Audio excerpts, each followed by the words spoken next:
Hello everyone. In today's class, let us study about Hilbert spaces.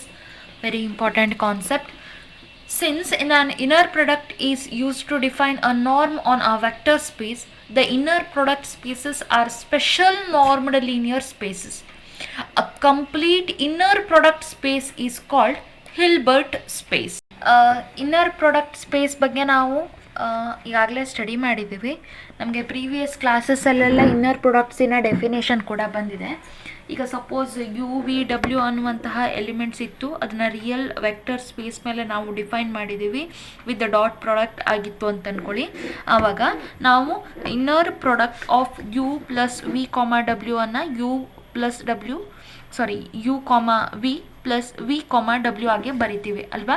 So angle brackets ಮಧ್ಯದಲ್ಲಿ represent ಮಾಡೋದು. Second condition ಏನು ಹೇಳುತ್ತೆ ಅಂದರೆ, for any scalar alpha, product of alpha V ಕಾಮ W can be written as alpha of V ಕಾಮ W. So ಇಲ್ಲೆಲ್ಲ angle brackets ಮಧ್ಯದಲ್ಲಿ ನಿಮಗೆ ಟರ್ಮ್ಸನ್ನು ಬರೆಯೋದೆಲ್ಲ ಗೊತ್ತೇ ಇದೆ. ಇನ್ನರ್ ಪ್ರಾಡಕ್ಟ್ ಆಫ್ ವಿ ಕಾಮ W is equal to product of w comma v, and always will be greater than or equal to 0 for any element belongs to that vector or space if and only if v equal to 0. So ಈ ಎಲ್ಲ ಕಂಡೀಷನ್ಸನ್ನು ನಾವು study ಮಾಡ್ಕೊಂಡಿದ್ದೀವಿ. Inner products ಬಗ್ಗೆ ನಿಮಗೆಲ್ಲ ಗೊತ್ತೇ ಇದೆ. So ನಾವು ಮತ್ತೆ ಅದನ್ನು ಪುನಃ ಏನು ಡೀಟೇಲ್ ಆಗಿ ಹೇಳಕ್ಕೆ ಹೋಗೋದಿಲ್ಲ. ಆದರೆ inner product space complete space ಆಗಿತ್ತು ಅಂತಂದರೆ ಅಂತಹ ಸ್ಪೇಸಿಗೆ ನಾವು ಹಿಲ್ಬರ್ಟ್ ಸ್ಪೇಸ್ ಅಂತ ಕರಿತೀವಿ. Thus, every Hilbert space is a Banach space, but not conversely in general. Very important point. Note ಮಾಡಿಟ್ಕೊಳ್ಳಿ, 2 ಮಾರ್ಕ್ಸಿಗೆ ಕೇಳ್ಬೋದು. Definition. Let X be a linear space over the complex field C, and inner product on X is a function. So this is the ಫಂಕ್ಷನ್ನ symbol ಏನು ಅಂತ ಗೊತ್ತಿದೆ, 2 brackets ಮಧ್ಯದಲ್ಲಿ ಬರೆಯುವಂಥದ್ದು ಅಲ್ವಾ. X cross x to c which satisfies the following condition. Inner product ನೋಡಿ, ನಾನು ಇಲ್ಲಿ ಇನ್ನರ್ ಪ್ರಾಡಕ್ಟಿನ ಡೆಫಿನೇಷನ್ ಕೂಡ ಇಲ್ಲಿ ಮೆನ್ಷನ್ ಮಾಡಿದ್ದೀನಿ ನೋಡಿ. ಆ್ಯಂಗಲ್ ಬ್ರ್ಯಾಕೆಟ್ಸನ್ನೇ ಯೂಸ್ ಮಾಡಬೇಕು ಅಂತ ಇಲ್ಲ. ಕೆಲವೊಂದು ಬ್ರ್ಯಾಕೆಟ್ಸಲ್ಲಿ ಈ ಥರ ಬ್ರ್ಯಾಕೆಟ್ಸನ್ನು ಕೊಟ್ಟಿರ್ತಾರೆ. ಅಂತಹ ಬ್ರ್ಯಾಕೆಟ್ಗಳನ್ನು ಕೂಡ ನೀವು ಯೂಸ್ ಮಾಡ್ಬೋದು. ಆ್ಯಂಗಲ್ ಬ್ರ್ಯಾಕೆಟನ್ನು ಕೂಡ ಯೂಸ್ ಮಾಡ್ಬೋದು.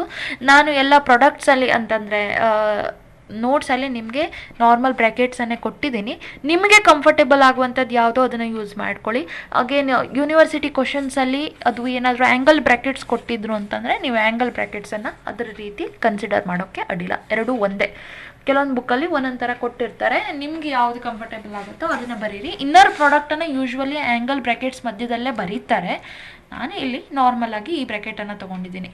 Okay. So inner product of first condition ಅದು alpha x plus beta y comma z can be written as alpha of x comma z plus beta of y comma z for all x y z belongs to X and alpha beta belongs to C. ಇದು x cross x ಇರೋದಕ್ಕೆ ನನ್ನ ಪ್ರಾಡಕ್ಟಲ್ಲಿ ಇರೋದ್ರಿಂದ, ಅಂದರೆ ಈಗ ಪ್ರಾಡಕ್ಟಲ್ಲಿ X comma Y ಅಂತ ಬರಿತೀವಿ ಅಲ್ವಾ ನಾವು. ಸೊ ಕಾರ್ಟೇಷಿಯನ್ ಪ್ರಾಡಕ್ಟ್ ಅಂತ ತೊಗೊಂಡಾಗ ಸೊ ಅದೇ ಒಂದು ನೊಟೇಷನ್ನೆಲ್ಲ ಇಲ್ಲಿ ಯೂಸ್ ಮಾಡ್ಕೊಂಡಿದ್ದೇನೆ. Next x comma y the bar is equal to y comma x, where the bar denotes the complex conjugate or we call this ಏನು ಕಂಡೀಷನ್ ಏನಿದೆಯೋ ಅದನ್ನು ಕಾಂಜುಗೇಟ್ ಸಿಮೆಟ್ರಿ ಅಂತ ಕೂಡ ಕರಿತೀವಿ. ಸೊ ಥರ್ಡ್ ಕಂಡೀಷನ್ ಏನು ಹೇಳುತ್ತೆ ಅಂದರೆ, x comma x will be greater than or equal to 0. Here will be equal to 0 if and only if x equal to 0, which is positive definiteness. ನಾನು ಹೇಳುವಾಗ ಇದೆರಡು ಕಂಡೀಷನ್ಸನ್ನು separate ಮಾಡಿ ಹೇಳಿದ್ದೆ, ಇಲ್ಲಿ ಒಟ್ಟಿಗೆ ಕೊಟ್ಟಿದ್ದೀನಿ ಅಷ್ಟೇ. So a complete inner product space X is a linear space over C complex number with the inner product defined on it. We can also define inner product by replacing C by R real ಸ್ಪೇಸಲ್ಲೂ define ಮಾಡ್ಬೋದು with the same definition in the real ಸ್ಪೇಸಲ್ಲೇ ನಾವು study ಮಾಡ್ಕೊಂಡಿದ್ದೀವಿ. First ಇಯರಲ್ಲೇ ಬಂದಿರುತ್ತೆ ನಮಗೆ ಅಲ್ವಾ. Okay. So in that case we get a real inner product space. So ಹಾಗಾದರೆ ಹಿಲ್ಬರ್ಟ್ ಸ್ಪೇಸ್ ಏನು ಅಂತ ನೋಡೋಣ. ಒಂದು ಥಿಯರಮ್ ಇದೆ, X is a complete inner product space which is Hilbert space, then it will satisfy these conditions. So one by one condition check ಮಾಡ್ತಗೋಣ. First condition alpha x minus beta y comma z is equal to alpha x plus minus beta y comma z. ಅಂದರೆ alpha of x comma z minus beta of y comma z ಅಂತ prove ಮಾಡಬೇಕು. Step by step ಮಾಡ್ತಾ ಇದ್ದೀವಿ. Minus ಬೀಟಾವನ್ನು ನಾವು plus of minus beta y ಅಂತ ಬರಿಬೋದು. So ಈಗ ಇದನ್ನು ನಾವು by the definition of inner product the case ಪ್ರಕಾರ ನಾವು ಡಿಫೈನ್ ಮಾಡೋದಾದರೆ ಇದನ್ನು ಆಲ್ಫಾ ಹೊರಗಿಟ್ಕೊಂಡು ಎಕ್ಸ್ ಕಾಮ ಝೆಡ್, ಇಲ್ಲಿ ಬೀಟಾವನ್ನು ಹೊರಗಿಟ್ಕೊಂಡ್ರೆ ವೈ ಕಾಮ ಝೆಡ್ ಸಿಗುತ್ತೆ ನಮಗೆ. ಸಪ್ರೇಟ್ ಮಾಡಿದ್ದೀವಿ. So alpha of x comma z minus beta of y comma z ಆಯಿತು. That is the first condition. Second condition ನೋಡೋಣ, x comma beta y plus gamma z. So x comma beta y plus gamma ಝೆಡ್ಡನ್ನು ಇದೆರಡನ್ನು interchange ಮಾಡಿದಾಗ ನಮ್ಗೆ ಏನು ಸಿಗುತ್ತೆ, ಬಾರನ್ನು ನೀವು ಹಾಕಬೇಕಾಯಿತು. ಅದು ಕಾಂಪ್ಲೆಕ್ಸ್ ಕಾಂಜುಗೇಟ್ ಅಂತ ಕರಿತೀವಿ ನಾವು ಅಲ್ವಾ. ಸೊ ಬೀಟಾ ವೈ ಪ್ಲಸ್ ನಾನು ಅದ್ರದ್ದು ಕಾಂಪ್ಲೆಕ್ಸ್ ಕಾಂಜುಗೇಟನ್ನು ಕನ್ಸಿಡರ್ ಮಾಡ್ತಾ ಇದ್ದೀನಿ. ಎಕ್ಸ್ ಕಾಮ ಇದು ಯಾವ ಕಂಡೀಷನಿಂದ ಅಂದರೆ ಸೆಕೆಂಡ್ ಕಂಡೀಷನಿಂದ ಸಿಕ್ಕಿರುತ್ತೆ. X comma y the bar equal to y comma x. So x comma y ಅಂತಂದರೆ ನೀವು Y comma X the bar ಅಂತ ಬರಿಬೋದು. ಸೊ ಅದೇ ಥರ ನಾನು ಇಲ್ಲಿ ಕೂಡ ಬರ್ಕೊಂಡಿದ್ದೀನಿ. ಜಸ್ಟ್ ಸಿಂಪ್ಲಿಫೈ ಮಾಡಿದ್ದೀನಿ. ಬಾರನ್ನು ಆ್ಯಸ್ ಇಟ್ ಈಸ್ ಇಟ್ಕೊತಾ ಹೋಗಿದ್ದೀನಿ. ಬೀಟಾ ವೈ ಕಾಮ ಎಕ್ಸ್ ಗಾಮ ಝೆಡ್ ಕಾಮ ಎಕ್ಸ್ ಆಯಿತು ಇಲ್ಲಿ. ಸೊ ಸ್ಪ್ಲಿಟ್ ಅಪ್ ಮಾಡಿದಾಗ ಬೀಟಾ ಬಾರ್ ಆಫ್ ನೋಡಿ ಇಲ್ಲಿ ವೈ ಕಾಮ ಎಕ್ಸ್ ಇದೆ. ಇದನ್ನು ಪುನಃ ನೀವು ಇಂಟರ್ಚೇಂಜ್ ಮಾಡ್ತೀರಾ ಅಂತಂದರೆ ಆ ಬಾರನ್ನು ಹಾಗೆ ಇಟ್ಕೊಳ್ಬೇಕಾಯ್ತು. So beta bar of x comma y plus gamma bar of x comma z ಆಯಿತು. So therefore x comma beta y plus gamma z equal to this much. Next here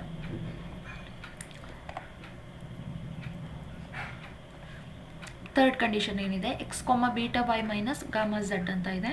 ಅದನ್ನು ಕೂಡ ನಾವು ಸ್ಪ್ಲಿಟ್ ಅಪ್ ಮಾಡಿದ್ದೀವಿ. ಈಗ x comma beta y minus gamma ಝೆಡ್ಡನ್ನು plus gamma minus gamma of z ಅಂತ ಮಾಡ್ಕೊಳ್ಳಿ. ಆವಾಗ ಈಗ ಇದನ್ನು ಪುನಃ ನಾವು ಬಾರನ್ನು ಕನ್ಸಿಡರ್ ಮಾಡಿದಾಗ ಉಲ್ಟಾ ಪಲ್ಟಾ ಮಾಡ್ಕೋಬೋದು. ಆವಾಗ ಅದು beta y plus of minus gamma z comma x ಆಯಿತು. ಬೀಟಾ ವೈಯನ್ನು ಎಕ್ಸ್ ಜೊತೆಗೆ ಗಾಮಾ ಝೆಡ್ಡನ್ನು ಮೈನಸ್ ಗಾಮಾ ಝೆಡ್ಡನ್ನು ಎಕ್ಸ್ ಜೊತೆಗೆ ಎರಡು ಆಪರೇಟ್ ಮಾಡಿದಾಗ will get the result easily. Third condition. Again fourth ಕಂಡೀಷನನ್ನು ನೋಡಿ, zero comma x. Zero comma x zero into ಯಾವುದಾದ್ರು ಒಂದು ಝೀರೋ ಎಲಿಮೆಂಟನ್ನು ಮಲ್ಟಿಪ್ಲೈ ಮಾಡಿದ್ರು ಅದು ಝೀರೋನೇ ಇರುತ್ತೆ. ಕಾಮ ಎಕ್ಸ್ ಆಯಿತು. ಸೊ ಝೀರೋ ಸ್ಕೇಲರ್ ಅದು ಹೊರಗಡೆ ಇಟ್ಕೊಂಡ್ರೆ ತೀಟಾ ಕಾಮ ಎಕ್ಸ್ ಬಂತು. ಝೀರೋ ಇಂಟು ತೀಟಾ ಕಾಮ X is zero only. So zero element of X ಅಂತ ಕರಿತೀವಿ ನಾವು. ಅದರದ್ದು ಕಾಂಪ್ಲಿಮೆಂಟನ್ನು ಕನ್ಸಿಡರ್ ಮಾಡಿದಾಗ ಕೂಡ ಅದು ಝೀರೋನೇ ಆಗಿರುತ್ತೆ. Further, we have x comma y plus z can be written as x comma y x comma z ಅಲ್ವಾ. ಸೊ ಅಲ್ಲಿ ಒನ್ನನ್ನು ನೀವು ತೊಗೊಂಡ್ರೆ y ವ್ಯಾಲ್ಯೂ ಏನಿದೆಯೋ ಅದಕ್ಕೆ ಒನ್ನನ್ನು ಮಲ್ಟಿಪ್ಲೈ ಮಾಡಿದಾಗ ನಮಗೆ ಯಾವುದೇ ರೀತಿಯ ಸಮಸ್ಯೆ ಆಗೋದಿಲ್ಲ, ವ್ಯಾಲ್ಯೂ ಸೇಮ್ ಇರುತ್ತೆ. ಸೊ ಒನ್ನನ್ನು ಹಾಗೆ ಇಟ್ಕೊಳ್ಳಿ. ಈ ಒನ್ನನ್ನು ಮಾತ್ರ ಹೊರಗಡೆ ತೊಗೊಂಡ್ರೆ ಒನ್ ಬಾರ್ ಆಯಿತು. ಇದು ನೋಡಿ ಈ ಕಡೆ ಇದೆ, ಈ ಕಡೆ ಇರೋದು ಹೊರಗೆ ಬರುವಾಗ ಅದ್ರ ಜೊತೆಗೆ ಬಾರ್ ಬರುತ್ತೆ. Okay, so one bar x comma Y. Here ಈಗ ಇದು ಎಕ್ಸ್ ಕಾಮ ಝೆಡ್ ಇದೆ. ಓಕೆ, ಈ ಒನ್ನನ್ನು ಹೊರಗಡೆ ತೊಗೊಬರ್ಬೇಕು ನೀವು. ಇಲ್ಲಿ ಆಲ್ಫಾ ಎಕ್ಸ್ ಇತ್ತು ಅಂದರೆ ಆಲ್ಫಾ ಡೈರೆಕ್ಟ್ ಹೊರಗಡೆ ಬರುತ್ತೆ. Alpha x comma alpha Z ಇತ್ತು ಅಂತಂದರೆ ಆಲ್ಫಾ ಹೊರಗೆ ಬರಬೇಕು ಅಂತಂದರೆ ಆಲ್ಫಾ ಬಾರ್ ಆಗುತ್ತೆ. Okay, so that is the condition. ನೋಡ್ಕೊಳ್ಳಿ, ಈ ಕಂಡೀಷನ್ ಇಲ್ಲೂ ಕೂಡ ಇದೆ. ಇವನ್ ಎಕ್ಸ್ ಕಾಮ ಇದು ಲೀನಿಯರ್ ಕೇಸಸಲ್ಲಿ ಮಾತ್ರ ಬರುತ್ತೆ. ನಾನು ಫಸ್ಟಿಗೆ ಹೇಳಿದೆ ನೋಡಿ, ಜಸ್ಟ್ ಸಪೋಸ್ ನೀವು ಆಲ್ಫಾ ಎಕ್ಸ್ ಕಾಮ ಝೆಡ್ ಅಂತ ಇತ್ತು ಅಂತ ಅಂದ್ಕೊಳ್ಳಿ.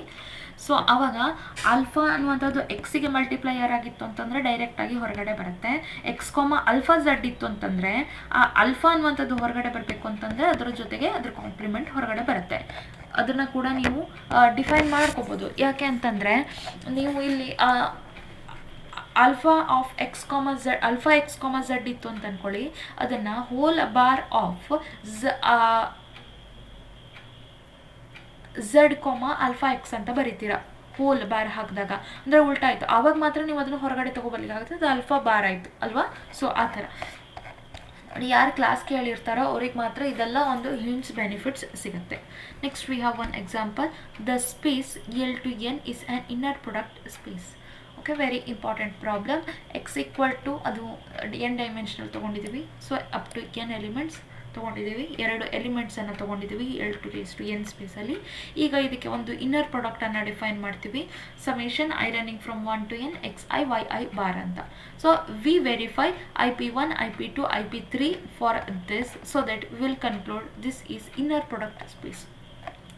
ಓಕೆ, ಸೊ ಕಂಡೀಷನ್ಸ್ ಏನು ಅಂತ ಗೊತ್ತಿದೆ. ಲೀನಿಯಾರಿಟಿ ಪ್ರಾಪರ್ಟಿ ಇದೆ, ಕಾಂಪ್ಲೆಕ್ಸ್ ಕಾಂಜುಗೇಟ್ ಪ್ರಾಪರ್ಟಿ ಇದೆ, ಪಾಸಿಟಿವಿಟಿ ಪ್ರಾಪರ್ಟಿ ಇದೆ. ಸೊ ಎಲ್ಲದನ್ನು 1 by 1 ಪ್ರೂವ್ ಮಾಡಿದ್ದೀವಿ. ತುಂಬಾ ಈಸಿ ಇದೆ ಇದು. Alpha X I into Z bar, beta why I into Z bar ಅಲ್ವಾ. ಸೊ ಜಸ್ಟ್ ಇದರದ್ದು ಪುನಃ ವ್ಯಾಲ್ಯೂವನ್ನು ಈ ಒಂದು ಈಕ್ವೇಷನಿಂದ ಏನು ಡೆಫಿನೇಷನ್ ತೊಗೊಂಡಿದ್ದೀವೋ ಅದರ ಪ್ರಕಾರ ಡಿಫೈನ್ ಮಾಡಿದ್ದೀವಿ. ರೀಸಬ್ಸ್ಟಿಟ್ಯೂಟ್ ಮಾಡಿದಾಗ ಲೀನಿಯಾರಿಟಿ ಪ್ರಾಪರ್ಟಿ ಪ್ರೂವ್ ಆಗಿದೆ. ಸಿಮಿಲರ್ಲಿ ಕಾಂಪ್ಲೆಕ್ಸ್ ಕಾಂಜುಗೇಟ್ ಪ್ರಾಪರ್ಟಿ ಕೂಡ ಪ್ರೂವ್ ಆಗಿದೆ. ತುಂಬ ಈಸಿ ಆದಂತಹ ಪ್ರಾಪರ್ಟಿ ಆಗಿತ್ತು ಇದು ಕೂಡ. ಇಲ್ಲಿ i running from 1 to n ಇದೆ. ಸಮೇಷನ್ ಇರೋದಕ್ಕೆ ಪ್ರತಿಯೊಂದು ಟರ್ಮನ್ನು ಸಪ್ರೇಟ್ ಮಾಡಿಕೊಂಡು ನಾವು ಬರ್ಕೊಂಡಿದ್ದೀವಿ. x1 y1 bar, x2 y2 bar, x3 y3 bar. I ವ್ಯಾಲ್ಯೂನ ತಗೊಳ್ತಾ ಹೋಗಿದ್ದೀವಿ. ಅಪ್ ಟು n ತನಕ ಇದೆ. ಎಲ್ ವ್ಯಾಲ್ಯೂನ ತೊಗೊಂಡಿದ್ದೀವಿ. ಟೋಟಲ್ ಬಾರ್ ಇರೋದಕ್ಕೆ ಆ ಬಾರನ್ನು ಆ್ಯಸ್ ಇಟ್ ಇಸ್ ಇಟ್ಕೊಂಡಿದ್ದೀವಿ. ಸೊ ಇದು x1 ಬಾರ್, y1 ಬಾರ್ ಮೊದಲೇ ಇದೆ, ಅದಕ್ಕೆ ಮೇಲ್ಗಡೆಯಿಂದ ಬಾರ್ ಹಾಕಿದಾಗ ಡಬಲ್ ಬಾರ್ ಬಂದಿದೆ ಇಲ್ಲಿ. ಅದೇ ಥರ ಎಲ್ಲ ಎಲಿಮೆಂಟ್ಸ್ ಅನ್ನು ತಗೊಂಡಿದ್ದೀವಿ. ಸೊ ಬಾರ್ ಅಂತಂದರೆ the element itself. So inner ಪ್ರಾಡಕ್ಟಲ್ಲಿ ಅದನ್ನು ಸ್ಟಡಿ ಮಾಡಿರ್ತೀವಿ ನಾವು. ಅವಾಗ ಇದು x1 y1 plus x2 y2 X ಟರ್ಮ್ಸಿಗೆಲ್ಲ bar ಅಂದರೆ x1 bar y1 plus x2 bar y2 ಈ ಥರ ಎಲ್ಲ ಬಂದಿದೆ ನಮಗೆ. ಸೊ ಈಗ ಇದನ್ನು ಪುನಃ ನೀವು ಬರೆದಾಗ ಇದು ನೋಡಿ ಇಲ್ಲಿ ಇದು summation of xi yi bar ಆಗಿತ್ತು. ಅದು ನಮ್ಗೆ ಏನು ಬಂದಿದೆ ಇಲ್ಲಿ xi ಬಾರ್ yi ಬಂದಿದೆ. ಎಲ್ಲ ಐ ಮತ್ತು ಎಕ್ಸ್ ಮತ್ತು ವೈ ಟರ್ಮ್ ಉಲ್ಟಾ ಆಗಿದೆ. ಸೊ ಅದಕ್ಕಾಗಿ ನಾವು y ಇದ್ದಲ್ಲಿ ಎಕ್ಸ್ ಬರ್ತಿದ್ದೀವಿ, ಎಕ್ಸ್ ಇದ್ದಲ್ಲಿ y ಬರ್ತಿದ್ದೀವಿ. ಸೆಕೆಂಡ್ ಕಂಡೀಷನ್ ಪ್ರೂವ್ ಆಯಿತು. ಥರ್ಡ್ ಕಂಡೀಷನ್ ಪಾಸಿಟಿವಿಟಿ ಆಗಿತ್ತು. ಎಕ್ಸ್ ಮಾಡಿದಾಗ ನೀವು ಎಕ್ಸ್ ಇಂಟು ಎಕ್ಸ್ ಆಯಿತು, ಅದು ಮಾಡ್ಯುಲಸ್ ಆಫ್ ಎಕ್ಸ್ ಸ್ಕ್ವೇರ್ ಬಂತು. ಸಮೇಷನ್ ತೊಗೊಂಡಿದ್ದೀವಿ. So that will be greater than or equal to 0. ಯಾಕೆ ಅಂತಂದರೆ ಮಾಡ್ಯುಲಸ್ ವಿಲ್ ಬಿ ಅದೇನು ಕೊಡುತ್ತೆ ನಮಗೆ ಅಂದರೆ ಪಾಸಿಟಿವ್ ಕ್ವಾಂಟಿಟಿಯನ್ನು ಕೊಡುತ್ತೆ.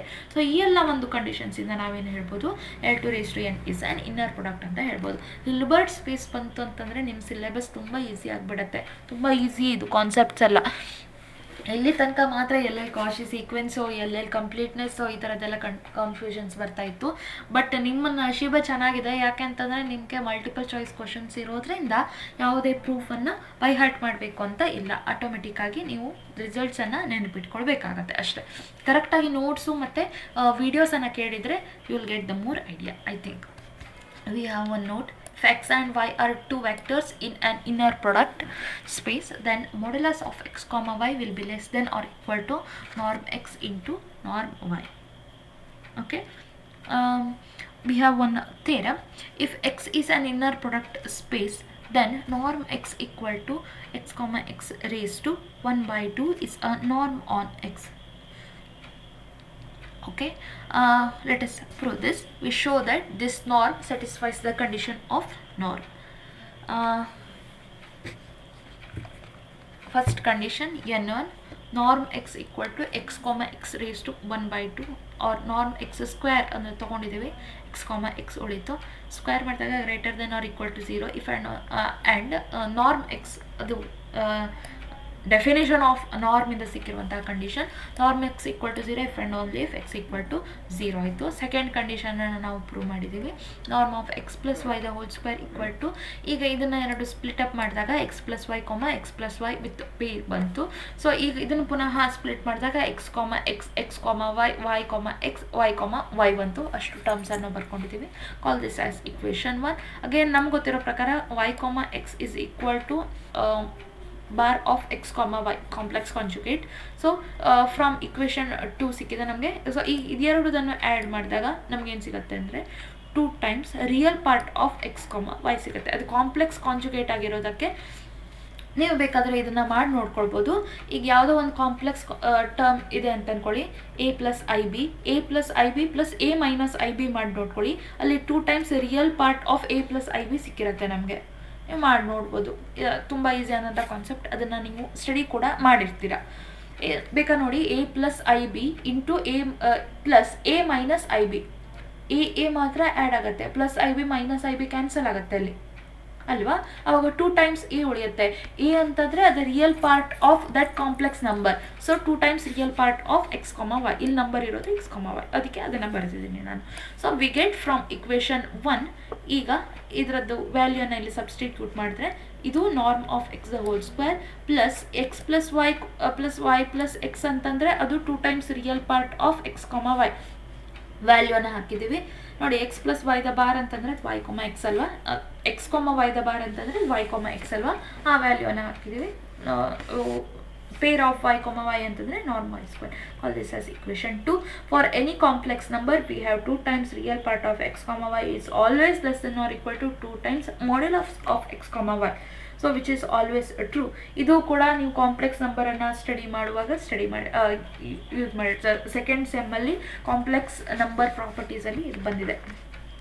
ಸೊ ಈ ಒಂದು ವ್ಯಾಲ್ಯೂನ ಈ ಇಕ್ವೇಷನಲ್ಲಿ ಸಬ್ಸ್ಟಿಟ್ಯೂಟ್ ಮಾಡಿ ಮತ್ತು ಸ್ಕ್ವಾಡ್ಸ್ ಇನ್ಇಕ್ವಾಲಿಟಿಯನ್ನು ನಾವು ಯೂಸ್ ಮಾಡಿಕೊಂಡಾಗ norm of x plus y the whole square will be less than or equal to norm x square plus 2 times this ವ್ಯಾಲ್ಯೂನ norm x into norm y, ಇದು ಈ ವ್ಯಾಲ್ಯೂದಿಂದ ಸಿಕ್ಕಿರೋದು ಪ್ಲಸ್ ನಾರ್ಮ್ ವೈ ಸ್ಕ್ವೇರ್ ಬಂತು.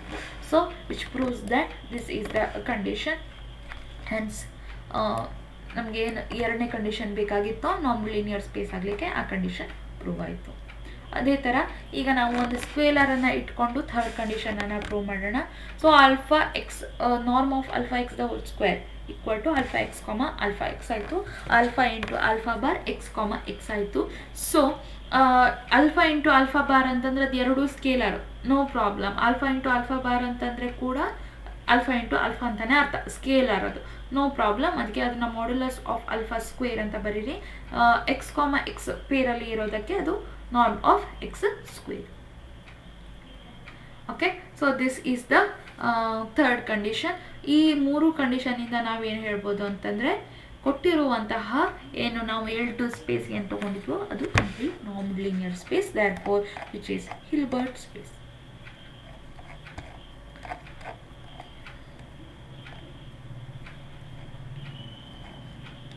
ಇದು norm ಅಂತ ಕೇಳಿದ್ದಾರೆ, ಅದಕ್ಕೆ ನಾರ್ಮ್ ವರೆಗೆ ಮಾತ್ರ ನಾವು ಪ್ರೂವ್ ಮಾಡಿದ್ದೀವಿ. Since we are able to define a norm on x with the help of inner product, the inner product space x becomes a normed linear space. If inner product space x is complete in this norm, then x is called as Hilbert space. We have one definition. A complete inner product space is called a Hilbert space. Hilbert space H is a complex Banach space whose norm arises from an inner product which is complex function denoted by x, y satisfying the following condition. Very important condition. Hilbert space in a condition ಇದು ನಾರ್ಮಿನ ಕಂಡೀಷನ್ನೇ ಹಾಕೊಂಡಿರುತ್ತೆ, almost inner product ಕಂಡೀಷನ್ನೇ ಹಾಕೊಂಡಿರುತ್ತೆ. ಅದು ಮೂರು ಕಂಡೀಷನನ್ನು ತೊಗೊಂಡ್ರೆ ಆಯಿತು. Alpha x plus beta, ನೀವು ಇದನ್ನು ನಾ ಹೇಳಿದನಲ್ವಾ ಮೊದಲೇ angle brackets ಮಧ್ಯದಲ್ಲಿ ಕೂಡ ಬರಿಬೋದು. ಮೇಡಮ್ ಏನೋ ಬೇರೆ ಕಲಿಸಿದ್ದಾರೆ ಅಂತ ಅಂದ್ಕೊಳ್ಳೋ ಅವಶ್ಯಕತೆ ಇಲ್ಲ, ಆ್ಯಂಗಲ್ ಬ್ರ್ಯಾಕೆಟ್ಸ್ ಮಧ್ಯದಲ್ಲಿ ನೀವು ಬರಿಬೋದು. ನಿಮಗೆ ನೋಟ್ಸಲ್ಲಿ ಯಾವ್ದಾದ್ರು ಯೂನಿವರ್ಸಿಟಿ ನೋಟ್ಸಲ್ಲೆಲ್ಲ ಅವರು ಆ್ಯಂಗಲ್ ಬ್ರ್ಯಾಕೆಟ್ಸ್ ಮಧ್ಯದಲ್ಲೇ ಬರೀತಾರೆ. ನಾನು ಯೂಸ್ ಮಾಡುವಂತಹ ಬುಕ್ಸಲ್ಲಿ ಅಥವಾ ನನಗೆ ಕಂಫರ್ಟೇಬಲ್ ಆಗೋದು ಇದು ಅಂತ ನಾನು ಇದನ್ನು ಯೂಸ್ ಮಾಡ್ಕೊಂಡಿದ್ದೀನಿ. So the theorem, one theorem is that inner product in a Hilbert space is jointly continuous. Jointly continuous ಅಂತಂದರೆ xn tending to x ಆಗಿದ್ದು ಮತ್ತು yn tending to y ಆಗಿದ್ದಾಗ xn, yn tending to x, y ಆಗಿರುತ್ತೆ as n tending to infinity. ಈ ಒಂದು ಕಂಡೀಷನನ್ನು prove ಮಾಡಬೇಕು. So ಈಗ ಇದು ಎರಡು tending to xn, yn tending to x, y ಅಂತಂದರೆ xn, yn minus x, y tending to 0 ಹಂಗೆ ಬರುವಂಗೆ ನಾವು ವ್ಯಾಲ್ಯೂನ ಅದರ ಅಂದರೆ ಏನು ಅದರದ್ದು ವ್ಯಾಲ್ಯೂ ಏನಿದೆ ಅದನ್ನು ಫೈಂಡ್ ಔಟ್ ಮಾಡಬೇಕು. ಸೊ ನಾನು ಈಗ ಇದು less than or equal to epsilon ಅಂತ ಪ್ರೂವ್ ಮಾಡೋದು ಅಂತಂದರೆ ಇದು ಎರಡನ್ನು ಮೈನಸ್ ಮಾಡ್ತೀನಿ. So xn, yn minus x, y with the modulus consider ಮಾಡೋಣ. ಈಗ xn, yನ್ನು ಆ್ಯಡಿಂಗ್ ಆ್ಯಂಡ್ ಸಬ್ಟ್ರಾಕ್ಟ್ ಮಾಡಿ ಅದನ್ನು ಸ್ಪ್ಲಿಟ್ ಅಪ್ ಮಾಡ್ಕೊಳ್ಳಿ. ಸೊ ಆವಾಗ xn, yn minus of xn, y minus x of y minus of x, y ಹೀಗಿತ್ತು ಅಂತಂದರೆ ಇದನ್ನು ನಾವೇನು ಮಾಡ್ಬೋದು ನೋಡಿ, ಇಲ್ಲಿ ಕ್ಲಬ್ ಮಾಡಿದ್ದೀನಿ ನಾನು. xn, yn ಮೈನಸ್ y, ಯಾಕೆಂದರೆ xn ಎರಡೂದ್ರಲ್ಲೂ ಕಾಮನ್ ಇದೆ, ತೊಗೋಬೋದು. Again xn, y minus x, yನ್ನು xn minus x, y ಆಗಿ ನಾವು ಬರಿಬೋದು. ಈಗ ಈ ಮಾಡ್ಯುಲಸನ್ನು ಸ್ಪ್ಲಿಟ್ ಮಾಡಿದಾಗ ನಮಗೆ mod of xn, yn minus y plus mod of xn minus x, y ಬಂತು. It be less than or equal to, split up ಮಾಡಿದಾಗ less than ಬರುತ್ತೆ. ಸ್ಕ್ವಾಡ್ಸ್ ಇನ್ಇಕ್ವಾಲಿಟಿಯನ್ನು ಯೂಸ್ ಮಾಡಿದ್ರೆ xn, yn minus y with the modulus ಏನಿದೆಯೋ will be less than or equal to norm of xn into norm of y n minus y ಆಯಿತು. Again second term x n minus x y ಏನಿದೆ ಅದಕ್ಕೂ ಕೂಡ ನಾವು apply ಮಾಡಿದಾಗ norm of x n minus y to norm y ಬಂತು. So using equation 2 and 3 in the first equation we get ಅದು ಎರಡು ವ್ಯಾಲ್ಯೂನ ಸಬ್ಸ್ಟಿಟ್ಯೂಟ್ ಮಾಡಿದ್ದೀನಿ. ನಮಗೆ ಕೊಟ್ಟಿರೋ ಪ್ರಕಾರ x n tending to x y n tending to y ಹಾಕ್ಕೊಂಡಿರೋದಕ್ಕೆ ಈಗ ಇಲ್ಲಿ x n norm of x n minus x tending to 0 y n minus y tending to 0 ಆಯಿತು. Further since x N is a convergent sequence, ಇದು ಎರಡು convergent sequence ಹಾಕ್ಕೊಂಡಿರೋದಕ್ಕೆ bounded sequence ಆಗಿರುತ್ತೆ. ಯಾವಾಗ ನೀವು bounded sequence ಆಗಿರುತ್ತೋ ಒಂದು ವ್ಯಾಲ್ಯೂ ಎಮ್ ಅನ್ನು ನಾವು ಅಲ್ಲಿ ಬೌಂಡ್ರಿಯಾಗಿ ಫಿಕ್ಸ್ ಮಾಡ್ಕೊಳ್ಬೋದು. ಸೊ ಈ ಒಂದು ವ್ಯಾಲ್ಯೂವನ್ನು ಅಲ್ಲಿ ಸಬ್ಸ್ಟಿಟ್ಯೂಟ್ ಮಾಡಿದಾಗ ನಮ್ಗೆ ಏನು ಸಿಗುತ್ತೆ ಅಂದರೆ x n y n converging to x y ಸಿಗುತ್ತೆ as n tending to infinity. Hence the inner product in a Hilbert space is jointly continuous. ನೀವು ಒಂದು ಪರ್ಟಿಕ್ಯುಲರ್ ವ್ಯಾಲ್ಯೂ ಅಂದರೆ ಬೌಂಡರಿಯನ್ನು ಲೆಸ್ ದೆನ್ ಇದೆ ಅಂತ ನಾವು ಯಾವಾಗ ತೋರಿಸ್ತೀವೋ ಅಲ್ಲೇ ನಮಗೆ ಪ್ರೂವ್ ಆಗೋಯ್ತು ಇದ್ರ ಮಾಡ್ಯುಲಸ್ ವ್ಯಾಲ್ಯೂ ಏನಿದೆ ಅದು ಒಂದು ವ್ಯಾಲ್ಯೂಗೆ ರಿಸ್ಟ್ರಿಕ್ಟ್ ಆಗ್ತಾ ಇದೆ ಅಂತ. So converging to a particular element, therefore which is jointly continuous. Am I clear? This is the theorem. Let us continue in the next class.